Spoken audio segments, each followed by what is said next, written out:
Queridos irmãos, queridas irmãs, então esse vídeo é de número 303. Das reuniões em geral, ainda nos encontramos na questão de número 327, finalizando ela. Livro dos Médiuns, capítulo 29, né? Então, mas eu vou voltar quase que no início dela, só para a gente dar sequência. Então, Kardec diz aqui assim: uma reunião só é verdadeiramente séria quando cogita de coisas úteis. Isso nós já esclarecemos no outro vídeo, só dando, só para iniciar aqui. Com exclusão de todas as demais. Se os que a formam aspiram a obter fenômenos extraordinários, por mera curiosidade ou passatempo, talvez compareçam espíritos que o produzam, né? Mas os outros daí se afastarão. Então, nós já explicamos a respeito disso aqui, né? Então, os espíritos, quando as pessoas fundam uma casa espírita, os bons espíritos ali, né, se aquecem, né? Eles comparecem. Mas se eles percebem que as pessoas ali naquela casa só estão buscando assim um passatempo, né, uma curiosidade, apenas em busca assim de fenômenos, esses espíritos evoluídos, eles desaparecem, né? O Val já está do lado de cá, já do lado direito. Então, esses espíritos, eles desaparecem. Aí você pode me dizer assim, mas isso é falta de caridade, esses espíritos desaparecerem assim. Mas semelhante atrai semelhante. Não tem que ser feito. A pessoa é que faz a sua escolha, não é? Então, quando esses espíritos do bem se afastam, outros espíritos charlatões e mistificadores, eles aproveitam o espaço ali. Numa palavra, qualquer que seja o caráter de uma reunião, haverá sempre espíritos dispostos a secundar as tendências, né? Então, olha só você, numa palavra qualquer que seja o caráter de uma reunião, qualquer que seja o caráter. Por que qualquer que seja o caráter? Porque nós temos que entender uma coisa. Olha só para você ver. Da mesma forma como que os bons espíritos eles deixam certas casas espíritas onde ali os integrantes optaram pela curiosidade, pelo passatempo só. Ao mesmo tempo, eles passam a assistir aquelas casas que deixaram para trás as ilusões, deixaram para trás o passatempo, a curiosidade. Então, deixa eu tentar explicar de uma outra forma para você. Numa casa espírita séria, eu vou começar desse jeito porque fica mais fácil. Numa casa espírita séria, então ali os mentores espirituais, os anjos guardiões, né? O guia protetor daquela casa é um espírito muito sério. Mas toda a equipe espiritual, só permanece ali protegendo aquela casa, aquelas pessoas, enquanto todos ali, na seriedade, na responsabilidade. A partir do momento que eles começam ali, os encarnados, a partir do momento que os encarnados começam assim, por um lado místico, por um lado charlatão, leviano, né? A partir do momento que os encarnados começam a buscar assim um passatempo, curiosidades, interesses materiais, aquela equipe espiritual, ela se afasta dali. E uma outra equipe das trevas, que é semelhante atrai semelhante, substitui aquela equipe que dali se afastou. Olha só pra você ver como são as coisas. Aí vamos pensar, é a explicação daqui, ó. Vamos pensar que aqueles encarnados trabalham 5 anos na contramão. Até que um dia lá, um dos membros reúne todo mundo e fala, gente, vocês não acham que nós estamos extrapolando, não? Por isso que mais que uma cabeça é importante nos trabalhos. Por isso, a ajuda mútua. Gente, se vocês não acham que nós estamos extrapolando, não.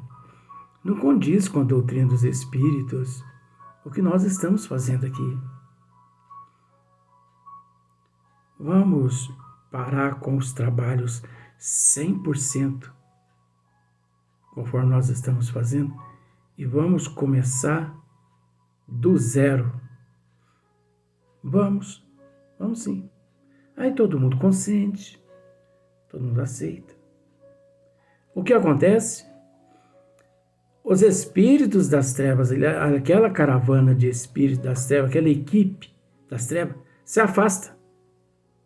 Porque a sombra, ela não pode com a luz. Você entendeu? A sombra não pode com a luz. Pode, Luiz? Não pode. Eu vou continuar o assunto, mas vou te explicar uma coisa. Entra no teu quarto e fecha a porta à noite. Fecha a porta. Um breu. Vai estar escuro, não vai? Vai no interruptor pra você ver e faz tuc. Aí eu te pergunto, para onde é que a sombra vai? Você consegue me responder isso? Para onde é que a sombra, para onde é que a escuridão vai naquele momento? Se eu disser para você que a sombra, a escuridão não vai para lugar nenhum e que ali ela se encontra, você não vai acreditar. A única coisa que acontece é que a luz é tão poderosa que ela ilumina as moléculas da escuridão. E sem perceber a escuridão, que ao mesmo tempo ela também emite luminosidade. Ora, gente, isso é ciência. E ao mesmo tempo isso é psicologia. Isso é ciência e ao mesmo tempo é psicologia, que já não pode ser relativo e nem complexo. Então observa. Sequência. A partir do momento que as pessoas não vamos voltar, sim, tá. Os bons espíritos, aquela equipe de espírito que trabalhava ali antigamente, volta a assistir aquelas pessoas. Mas que aí já no caso, por se tratar de trevas, por se tratar de espíritos, com relação à luz, nós estávamos tratando de uma luminosidade, de uma luminescência. Agora, com relação aos benfeitores espirituais e às trevas, já é diferente. Então, os benfeitores espirituais de 5 anos atrás voltam novamente a auxiliar aquelas pessoas. Está aqui, não sou eu que estou dizendo, olha só. Numa palavra qualquer que seja, o caráter de uma reunião. Numa palavra qualquer que seja, o caráter de uma reunião. É isso que nós temos que analisar. Se ela é meia boca, ou se ela é uma reunião muito bem assessorada, haverá sempre espíritos dispostos a secundar as tendências dos que o apoiam, ou dos que a componham, né? Assistir, proteger, amparar. Então você observa que não é difícil como muitas pessoas imaginam. É só raciocinar. É o lado inverso, tanto de uma reunião quanto outra reunião.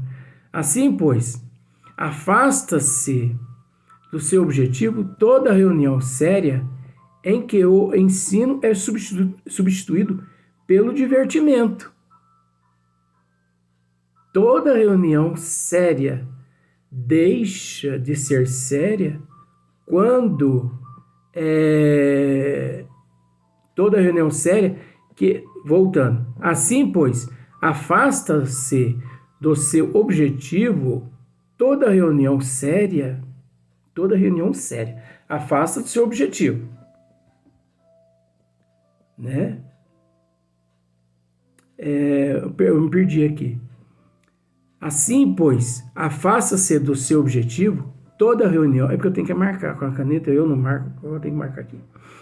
Assim, pois, afasta-se do seu objetivo toda reunião séria, né? Faça seu objetivo reunião séria, em que o ensino é substituído pelo divertimento.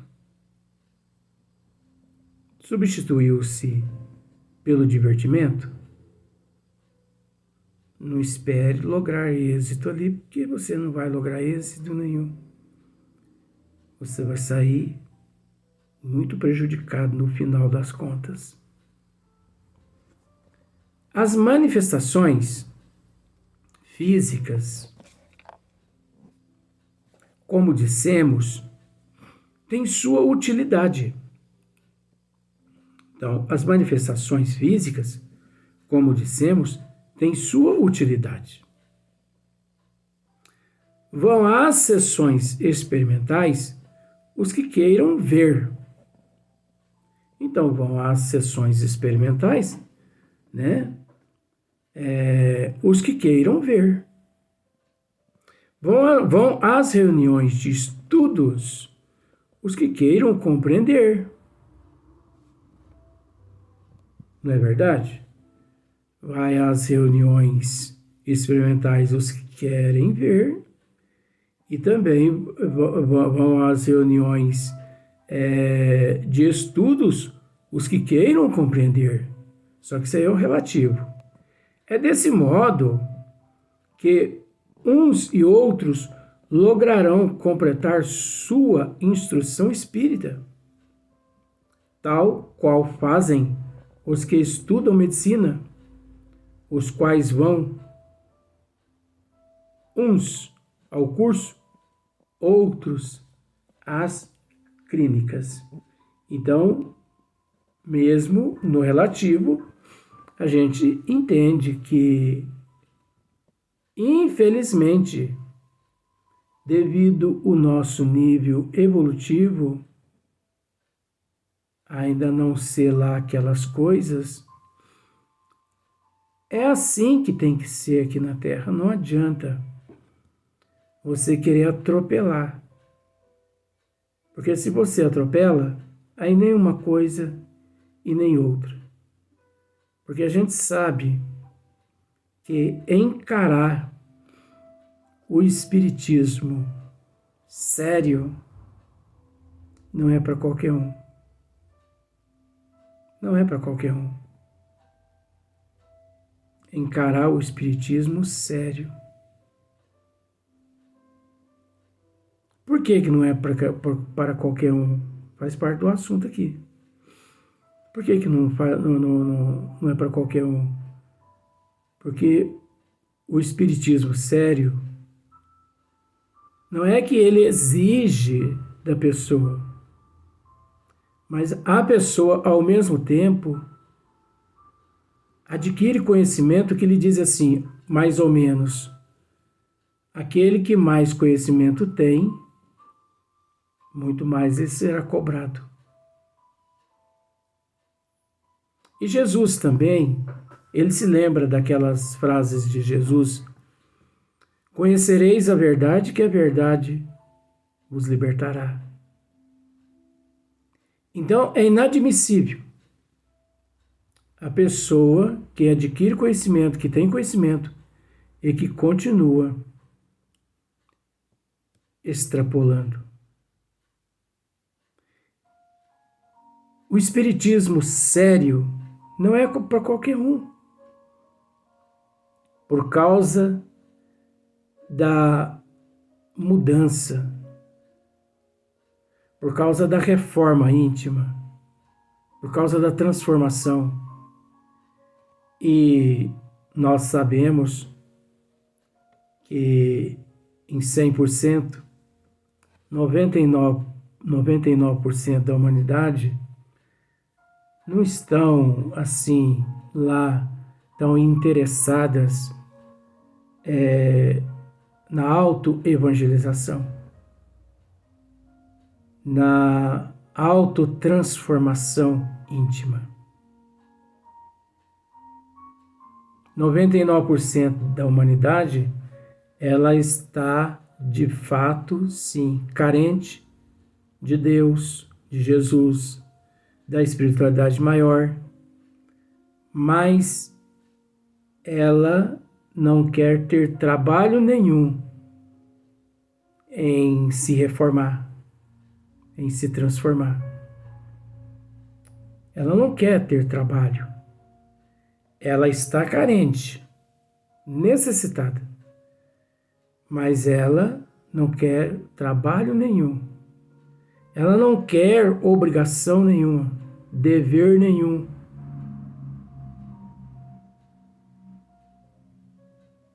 Então, ao mesmo tempo, tudo aquilo que se torna um sacrifício para aquela pessoa, ele não consegue de fato mudar. Então, em 100%, 99%. Agora, existe aqueles 1% que ele de fato se integra. Ele não só integra, como ele passa a fazer parte de um processo homogêneo de transformação. Porque como nós dissemos, ser espírita não é para qualquer um. Porque ser espírita é hoje ser melhor que ontem, amanhã melhor que hoje. Então, se a pessoa reconhece que ele é detentor de orgulho, de egoísmo, de inveja, de ciúme e de muitos outros, ele tem que procurar hoje ser melhor que ontem e amanhã melhor que hoje. Agora, nós entendemos que o motivo pelo qual leva as pessoas a não lograr êxito é porque ele não se compenetra, e pelo fato dele não se compenetrar, ele sente uma dificuldade imensa em aceitar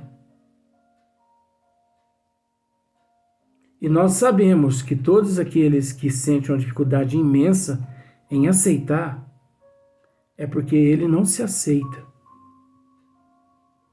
como ele é. Muitos fingem que aceitam.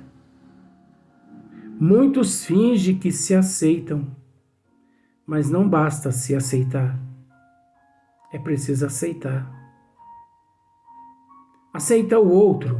Aceitar as condições. Aceitar como vive. Procurar entender que o mundo é um mundo de resignação, de provas, de expiações e de prova.